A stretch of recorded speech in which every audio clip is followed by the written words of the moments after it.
Okay, we're continuing our discussion of transformations, reflections, and stretches. This is a continuation of part one. We're going to start looking into stretches. Okay, investigating stretches. You might have remembered a short or small discussion of stretches in Math 20-1. A vertical stretch, mostly just vertical stretches. I don't think we talked about horizontal stretches. We'll get into both today with a couple of investigations. Okay. All right, stretches investigations, investigating the parameters a and b in the transformation of y equals f of x to y equals a times f of square brackets b times x minus h, close the square brackets plus k. So get used to this notation lots and lots and lots, not just in this unit, but in following units. Like I said before, you'll see transformations in nearly every single unit we do throughout this course. Okay, so let's compare the graphs of y equals f of x and y equals a times f of x, given our little quadratic equation here. F of x equals x squared minus x minus 6. Sketch the graph of f of x on the grid. So a little bit of review. Accurately plot at least 7 points, including the vertex. So here's what I got.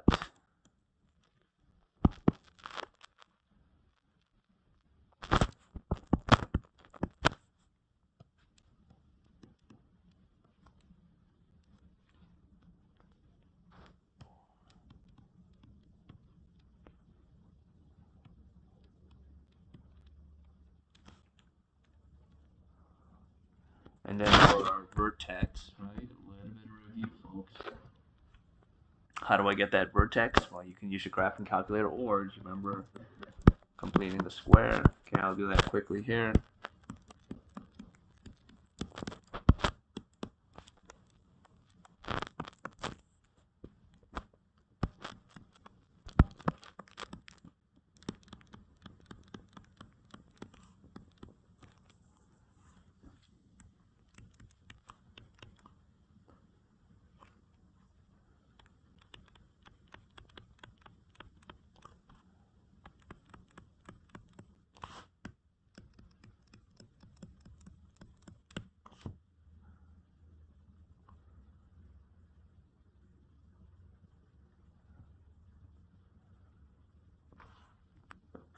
Sorry.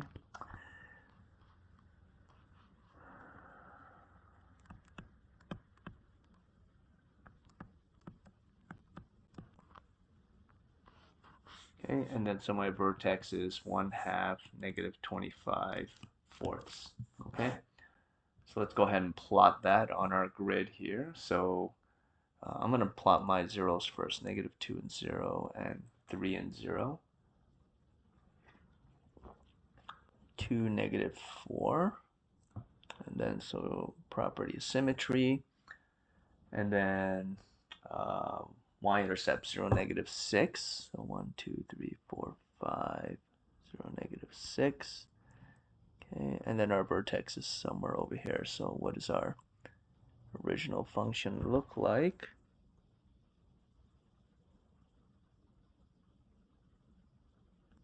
Something like that. Okay, so this is y equals f of x, our original function. State an equation which represents y equals 2 times f of x. So if y equals f of x, that is y equals x squared minus x minus 6. What is y equals 2 times f of x? Okay, so remember this is grade 10 math, right? Y equals 2 times, remember our operations on functions? That's all we're doing.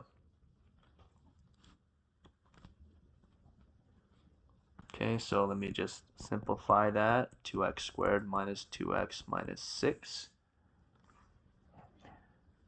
Okay, use a graphing calculator to sketch y equals 2 times f of x on the same grid. Use a different color.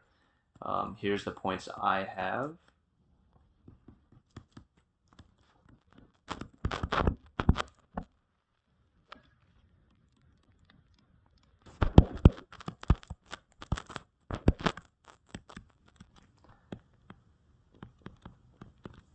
my vertex at 1/2, -25 halves. Okay, let's see what this looks like.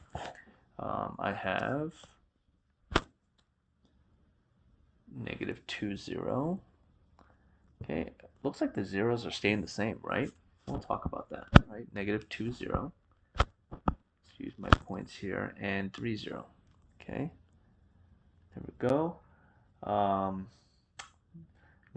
-8, -1, 1, 2, 3, 4, 5, 6, 7, 8. And then I'm just going to mirror the points because of symmetry right there at 2, -8. Right? Yep.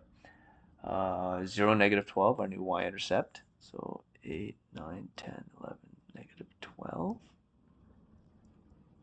Okay. And I'm going to use property of symmetry there. 1, -12. Correct. Yep. And then our vertex, which is at 1/2, -25 halves. So it's going to be right about there. Okay. And then let's graph. Let's just nice smooth curve.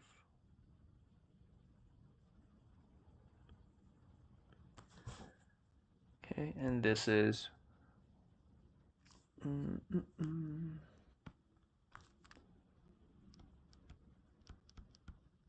y equals 2 times f of x. Describe how the number 2 in y equals 2 times f of x affects the general sketch of y equals f of x. Okay.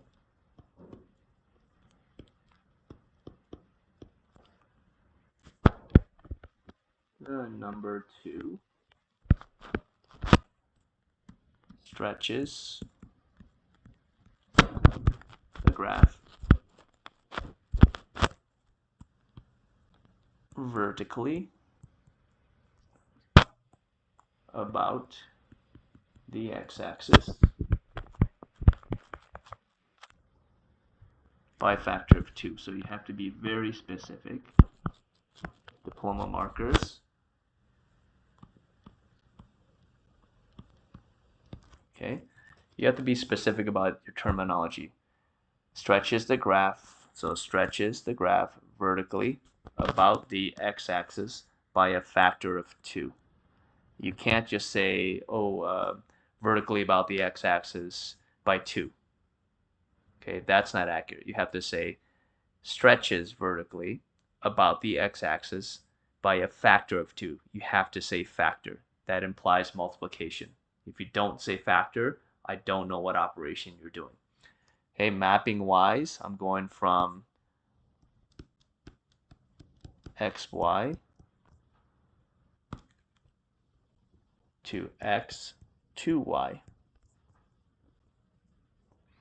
Okay, is that true? Let's take a look. Take a look at our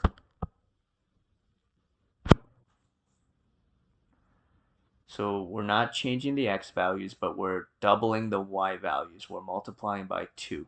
So look at this, 2, -4, the corresponding to -8. I multiply that -4 times -4 times 2, I get -8. For example, 0, -6, 0, -12. Okay, even the vertex, 1/2, -25/4. Am I multiplying by 2? Yep, right here. 1/2, -25 halves.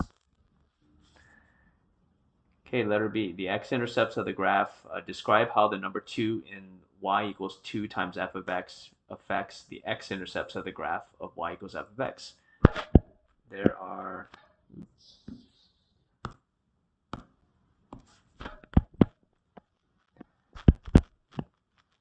no changes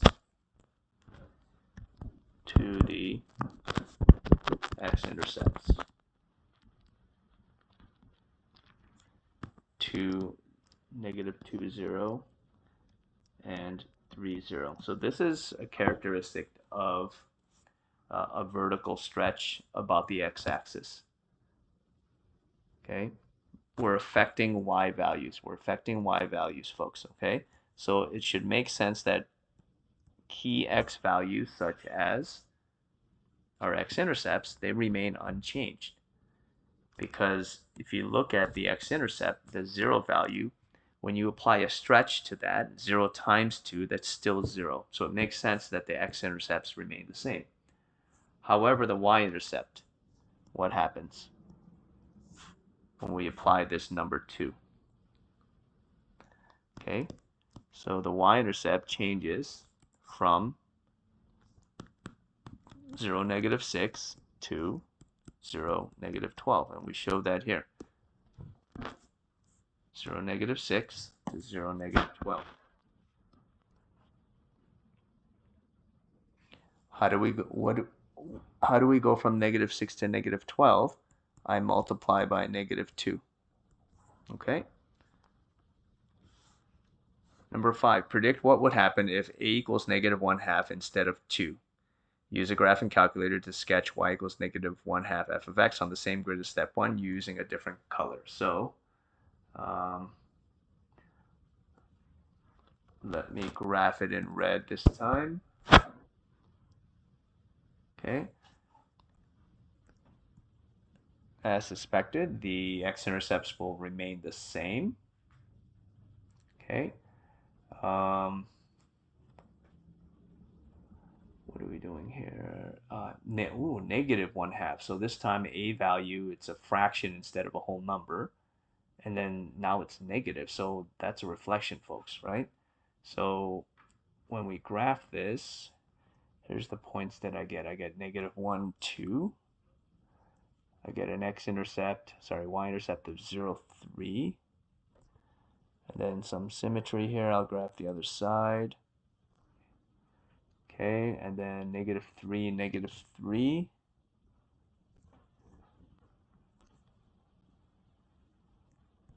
Okay, that's what I get.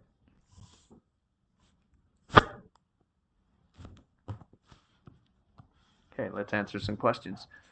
Predict what would happen.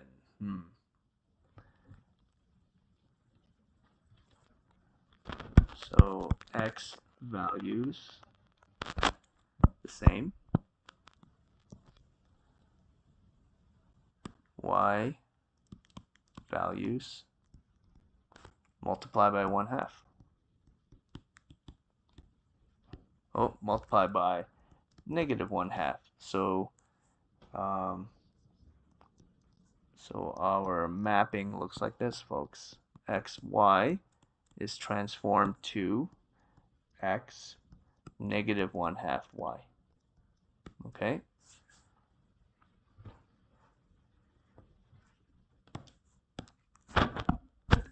Let's just write up a little summary. When a equals negative 1/2, y equals f of x is vertically stretched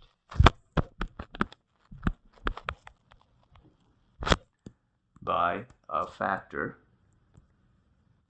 of, and I'm going to be careful, I'm going to say vertically by a factor of, factor of absolute value of a, which equals 1/2. We're going to look at the transformations piece by piece, not all at once, so we can understand this. Okay.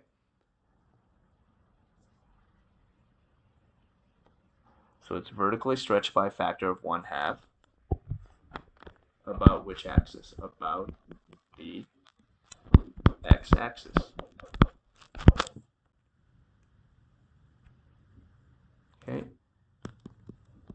I'm going to say this visually, but let's not use this terminology when you describe it like mathematically or on a test, but using this terminology helps you understand what it looks like. It appears that the graph is compressed, but we don't say compression, right? But this is just to help you. It's like we squish it down, right? We're squishing it, compressed. Okay, and I'm going to put that here, but please use the proper terminology, vertically stretched by a factor of 1/2 about the x-axis, okay? The negative value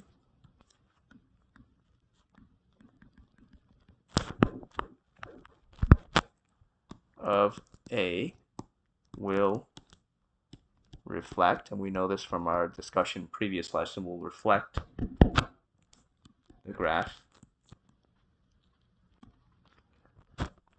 about the y-axis, sorry, about the x-axis, my apologies. So the negative value of a will reflect the graph about the x-axis, so the negative value of a. So in this case,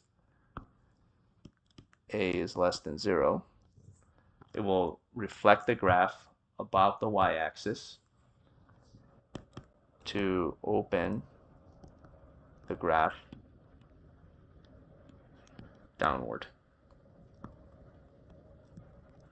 Okay, and then I'm going to list out the points that I use so you can compare for yourself. Negative 2, 0, negative 1, 2, 0, 3, 1, 3, 2, 2, 3, 0, and 4, negative 3. And then my new vertex is 1/2, 25 eighths.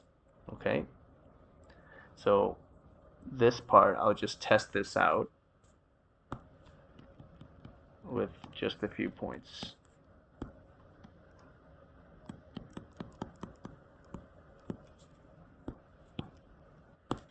Okay, on our original graph, x, y,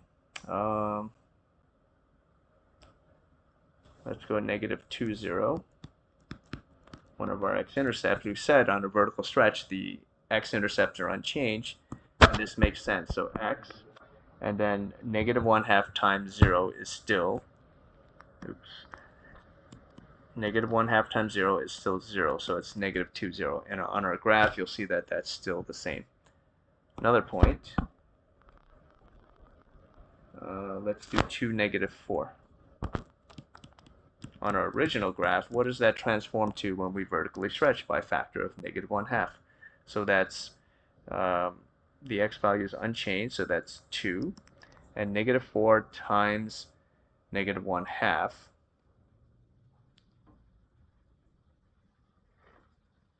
that would be positive 2. And that's right there. Okay? And then this one, the x-intercept, right there. Okay, let's do one more, the vertex. The original vertex is 1/2, negative 25 fourths. Okay, what does that transform to? 1/2, and then we're multiplying by negative 1/2, and that's going to become 25 eighths, and that's right there. So we can see how this transformation works. I'll just highlight these so we can see where these come from. Right there, and right there. Okay.